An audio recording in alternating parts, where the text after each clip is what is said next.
तो आप सभी का स्वागत करते हैं आप सभी का जेकेपी कांस्टेबल टेलीकम्युनिकेशन की वीडियो में। इसमें दोस्तों हम टॉप इम्पॉर्टेंट एमसीक्यूज़ कवर करने वाले हैं जो आपके कल के पेपर में पूछे जा सकते हैं। हमारे चैनल को सब्सक्राइब करें। जे मॉक टेस्ट वीडियो रहने वाली है। हम आपको बताना चाहते हैं कि हमारी जेकेपी एसआई की क्लासेस 9 दिसंबर को शुरू होने वाले। देखते हैं mathematical prediction of radio waves was done by Einstein, hertz, Faraday, Maxwell. अगर मैथमेटिकल प्रेडिक्शन आप रेडियो वेव्स की बात करें तो उसकी प्रेडिक्शन किसने की थी? मैक्सवेल ने की थी। Electric field and magnetic field of radio waves are perpendicular to each other, perpendicular to the direction of propagation, both A and B, none of the above. अगर इलेक्ट्रिक फील्ड और magnetic field की बात करें, radio wave की बात करें तो वह इसका आंसर है both A and B, perpendicular to each other होती हैं और डायरेक्शन ऑफ प्रोपोगेशन जो होता है, डायरेक्शन ऑफ प्रोपोगेशन आगे बढ़ने की जो डायरेक्शन होती है उससे भी वो परपेंडिकुलर होती हैं। आंसर है option C, both A and. तो the speed of radio wave in free space is 3 into 10⁶ metre per second. ये 10⁶ है ना कि 106। 3 into 10⁸ metre per second, 3 into 10 mile per second, 3 into 10⁸ mile per second. इसका answer है option B, 3 into 10⁸ metre per second. किसके साथ move करती हैं? स्पीड ऑफ लाइट के साथ। High frequency, long distance, distance propagation mostly depends on ionospheric reflection, tropospheric reflection, ground reflection या inverter reflection. तो ये आइनोस्फेरिक रिफ्लेक्शन होती हैं। तो क्या होता है जी, हमारी अगर आइनोस्फेयर है, अगर इधर से कोई वेव जाएगी जे जहाँ से रिफ्लेक्ट होकर वापस अर्थ पर आ जाएगी। जे ट्रांसमिटिंग एंटीना है, जे आता है हमारा रिसीविंग एंटीना, रिसीविंग एंटीना के पास वापस आ जाएगी। नेक्स्ट क्वेश्चन हमारा है which are the following are electromagnetic? Radio waves, light, gamma waves या ऑल ऑफ द अबव। तो ये सभी जो वेव्स हैं ये सभी इलेक्ट्रोमैग्नेटिक वेव्स हैं। कौन सी हैं? EM, electromagnetic waves. Next question हमारा है radio waves were demonstrated experimentally by Hertz, Maxwell, Marconi या आर्मस्ट्रांग। तो गाइस ये ऑप्शन ए है, किसने किया? हर्ट्ज ने किया। Next question what frequency is ground wave propagation implied up to 2 megahertz, 2 gigahertz, 30 megahertz या 30 गीगाहर्ट्ज। तो ये 2 मेगाहर्ट्ज। 2 मेगाहर्ट्ज कितना होता है? अगर 1 मेगाहर्ट्ज की बात करें तो ये आता है 10⁶ हर्ट्ज के बराबर। अगर 2 गीगाहर्ट्ज की बात करें तो ये 10⁻1 गीगाहर्ट्ज होता है, 10⁻9 हर्ट्ज। अगर बाकी आप 30 मेगाहर्ट्ज और 30 गीगाहर्ट्ज को कन्वर्ट कर लीजिएगा। But frequency band does a space wave propagate in? Very high frequency, medium frequency या अल्ट्रा EHF। तो वेरी हाई फ्रिक्वेंसी इसका आंसर है। वेरी हाई फ्रिक्वेंसी की बात करें तो ये 30 मेगाहर्ट्ज से लेकर 300 मेगाहर्ट्ज के बीच इसकी होती है। नेक्स्ट हमारा क्वेश्चन है which are the following modes of propagation is used to guide wave over the earth surface? Ground wave, sky wave, LOS, line of sight waves या स्पेस वेव। तो ये गाइस ग्राउंड वेव है। क्या होता है जे अगर earth surface है इसके साथ साथ कौन सी वेव चलती है? तो ये ग्राउंड वेव चलती है। नेक्स्ट क्वेश्चन हमारा as compare to sound wave the frequency of radio wave is lower होती है, हायर होती है, इक्वल होती है या may be higher or low?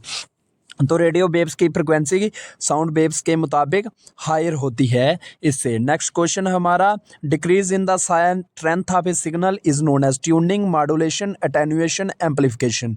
तो गाइज ये होती है अटेन्यूएशन। क्या होता है? अगर लॉन्ग डिस्टेंस तक हमारी सिग्नल जाए तो क्या होता है, जैसे जैसे दूर तक जाता है तो उसे स्ट्रेंथ ऑफ सिग्नल लॉस हो जाती है जिसे हम अटेन्यूएशन बोलते हैं। If the frequency of the modulator wave is less than the frequency of the carry wave then input signal is negative आएगा, पॉजिटिव आएगा, जीरो आएगा या इन्फिनिट। अगर जो मॉड्यूलेटेड वेव होती है अगर उसकी फ्रिक्वेंसी कैरियर वेव से कम हो तो वह क्या बन जाती है? नेगेटिव बन जाती है। Next guys at the end of communication system signal is converted from radio to sound, mechanical energy, kinetic energy या पोटेंशियल एनर्जी। तो दोस्तों जो साउंड में होती है क्या होता है, जैसे जो ट्रांसमिटिंग एंटीना है इसके बाद जो जो होता है जो सिग्नल पहुंचता है रिसीविंग एंटीना के पास। रिसीविंग एंटीना में लगा होता है ट्रांसड्यूसर। ट्रांसड्यूसर का क्या काम होता है? ट्रांसड्यूसर कन्वर्ट करता है एक फॉर्म ऑफ एनर्जी को दूसरी फॉर्म में। जैसे जहां पर रेडियो सिग्नल आता है, जो दोस्तों रेडियो सिग्नल होता है वो हम जो हैं हम सुन नहीं सकते। तो इससे क्या होता है, जो रेडियो सिग्नल है बाद में वो ट्रांसड्यूसर उसको कन्वर्ट कर देता है साउंड में। इसका आंसर साउंड में है।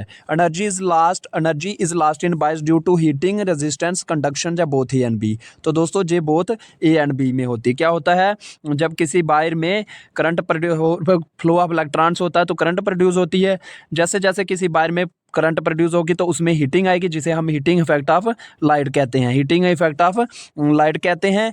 और साथ में जो फ्लो ऑफ करंट होगी उसके पाथ में क्या आती है, रेजिस्टेंस। इन दोनों से ही एनर्जी क्या होती है दोस्तों, लॉस हो जाती है। In a communication system noise is most likely to affect the signal at the transmitter in the channel और transmission line in the information source at the receiver.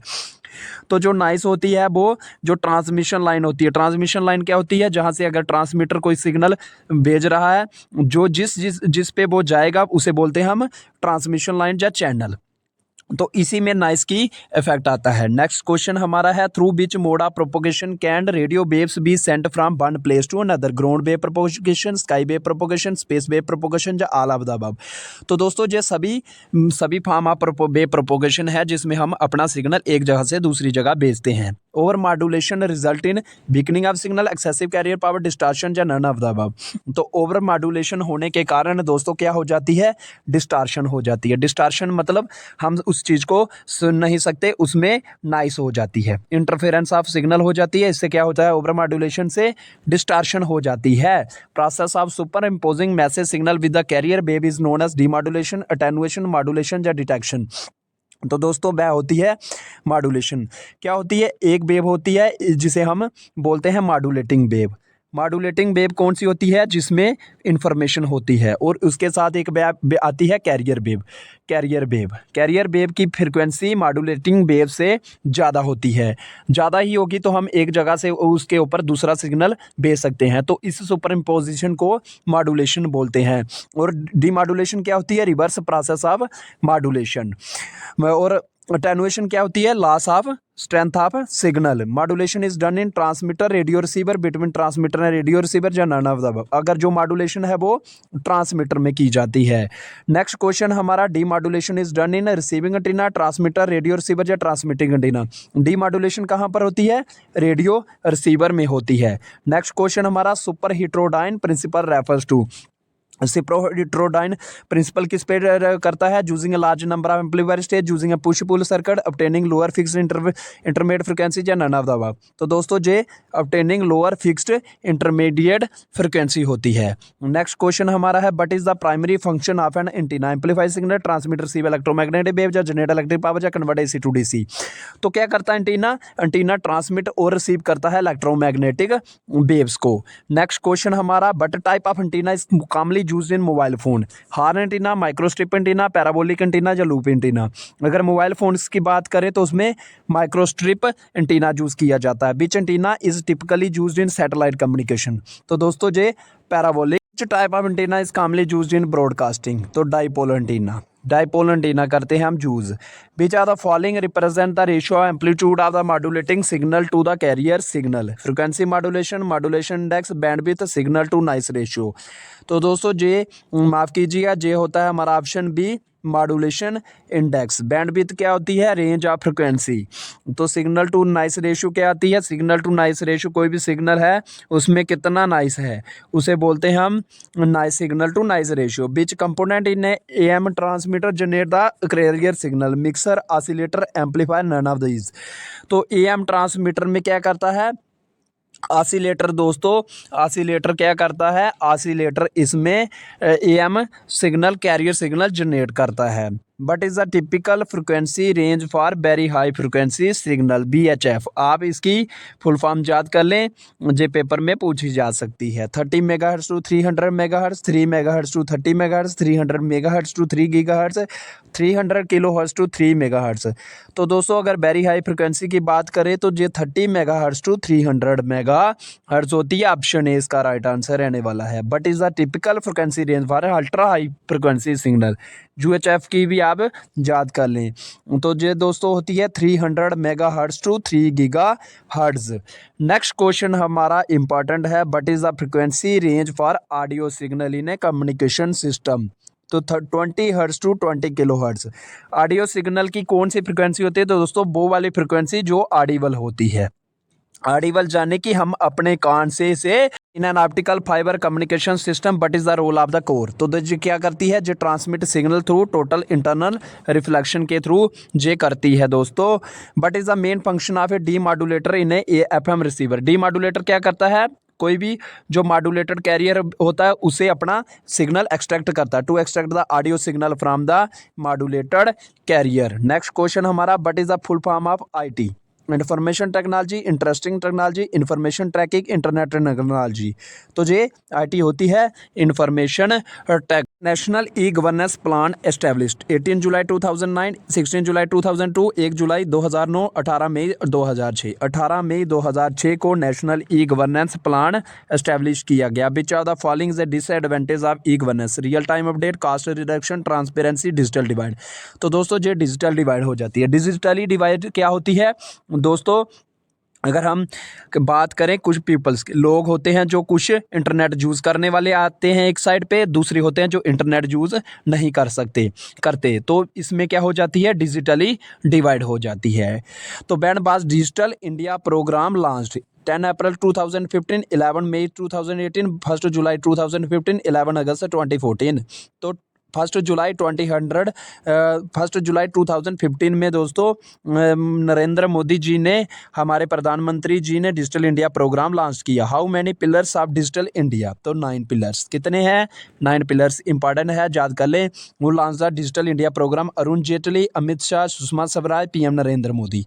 PM Narendra Modi ने 1 जुलाई 2015 में digital India programme technology provide service करती है citizen को connect रखती है, जो इन्फॉर्मेशन एक्सचेंज करती है, सारे काम करती है। Important question, very very important है, याद कर ले। What is the motto of digital India programme launched by PM Narendra Modi. My digital India power to empower, platform for sharing, governance and service.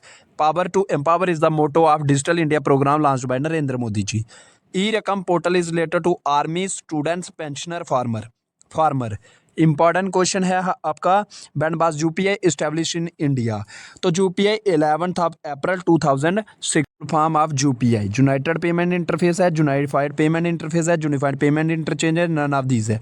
तो इसका आंसर ऑप्शन बी है, unified payment interface. यही abbreviation paper में पूछी जाएंगी। Full form of NPCI in banking, तो national payment corporation of India.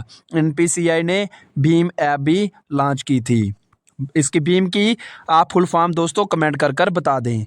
The rate of flow of an electric charge is known as electric potential, electric conductance, electric current, या none of these. तो flow of electron charge को क्या बोलते हैं? Electric current बोलते हैं। Electric current को हम किससे मापते हैं? एम्पियर से मापते हैं। एम्पियर इसका यूनिट है और एम मीटर इसका मेजरिंग जो वो होता है measuring device. But constitute current in a wire, electron, proton, neutron, या नन ऑफ दीज। तो दोस्तों क्या होता है, जो वायर है, वायर में अगर इलेक्ट्रॉन फ्लो हो तो उससे क्या बनती है? Electric current. इलेक्ट्रॉन्स इसका आंसर रहने वाला है। बट इज ऐसा यूनिट ऑफ इलेक्ट्रिक कंडक्टेंस। तो साइमन। वोल्ट किसका? वोल्टेज का। वाट किसका? पावर का। एम्पियर किसका है? करंट का है। बट इज ऐसा यूनिट ऑफ वोल्टेज, पहले ही बताया गया, वोल्ट। नेक्स्ट क्वेश्चन हमारा, what is the full form of PAM? Pulse amplitude modulation, pulse ampere modem, या phase amplitude modulation, none of the above.